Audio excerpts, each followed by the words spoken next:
Week in Fish and Wildlife, sponsored by your local Montana Toyota dealers. Thursday morning time once again for This Week in Fish and Wildlife. This morning we're at the Region 3 headquarters. Joining us this morning, Ben Alexander. Ben, we're here chatting about a very exciting thing for Montana's parks, the Focus on Parks Commission. Let's talk about what that is first off, Ben, if you can. Sure. Last month, the governor convened through an executive order a Parks in Focus Commission to look at the state of our state parks and to chart a path forward for our state parks in Montana. Specifically, the governor asked us to look at funding for parks, new partnerships that can support parks, and constituency development for parks. The thing that I think is really interesting about that, Montana's a big state, it's a diverse state, as are its state parks. That's going to be an interesting project, I would think, is looking at everything from Flathead Lake to Makoshika to Headwater State Park, Lewis and Clark. They're so different. How are you going to bring all of that together? Well, it's a challenge. You know, we have 54 state parks in Montana, all from eastern Montana to western Montana, as you suggested.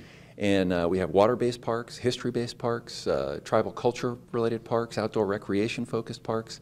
And there's a tremendous diversity there, but they all face one challenge right now, in that they're loved by Montanans and visitors to Montana, but the funding has not increased with the use and the love of our parks. And our staffing levels are not increasing as our visitation increases. Our infrastructure spending is not increasing as our use increases over time. So we are at risk of a real crisis in our state park system today, where we have people loving them. We had over 2.5 million visitors to our park system last year, but we're not seeing the increase in spending, staffing, and investment in the infrastructure for the long term.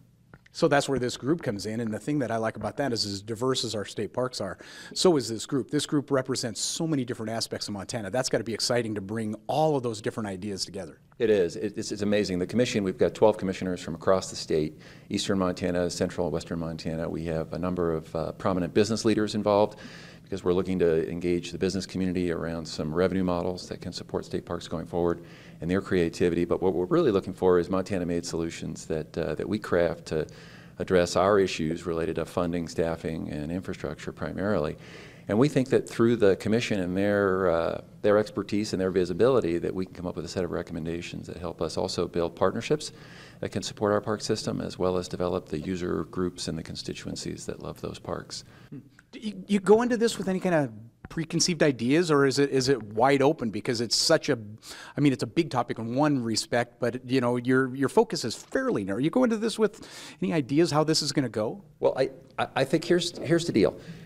Montana is the last best place. This is one of the most special places in the whole country, and yet in many respects our parks are in last place when it comes to funding and staffing levels relative to our visitor use, the number of state parks we have, and the work that they undertake. So I go in first and foremost with the idea that we need to increase our funding.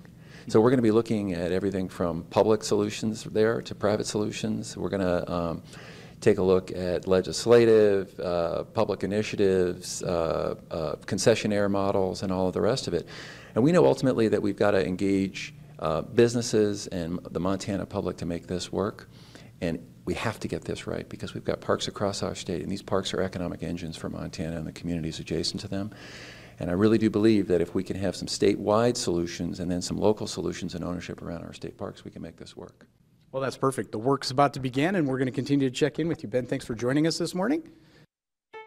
This Week in Fish and Wildlife was sponsored by Toyota.